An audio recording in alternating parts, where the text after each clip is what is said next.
Was there any tacit understanding between the Afghan National Army and the Taliban? Because the way they surrendered in front of the Taliban, despite having all the resources.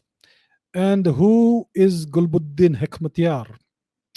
So, what you're asking is, did the Taliban and the Afghan army have a secret agreement or some kind of understanding? Well, we cannot rule that possibility out because the Afghan army did not put up any kind of a resistance. Even if the Afghan army was just 90,000 strong, they could have held the Taliban back for months and months with all the equipment, the training, the ammunition they had. So there were some token battles.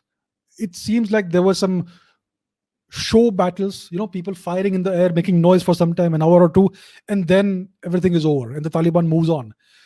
It also appears that many of the Afghan army soldiers may actually have moved on and switched sides and become part of the Taliban regime. It is very much possible.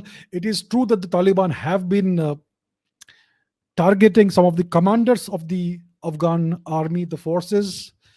That is true. With unfortunate reports have come out in the public domain of these incidents happening, but the rank and file Afghan soldiers who were part of the Afghan army, well, where are they today? That is the big question. So it does look very much like there was an understanding between the Afghan army, especially the Pashtun elements in the Afghan army. There is a sizable population, a sizable segment of the Afghan army who are Pashtuns.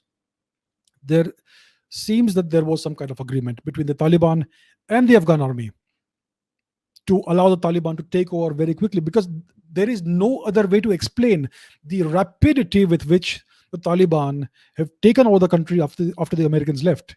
It's happened in a blink of an eye. So clearly there was some kind of understanding between the Afghan army and the Taliban. And we are seeing the results of that. Who is Gulbuddin Hekmatyar? He is one of the Afghan warlords. He was part of the fighting in the 1990s. He was part of the pre-Taliban government in Afghanistan, post-Najibullah government, the Northern Alliance, etc. government. And he is a very significant political player in Afghanistan. He is a Pashtun, ethnic Pashtun. He is a warlord. He has his own private personal militia. And that is what gives him political legitimacy.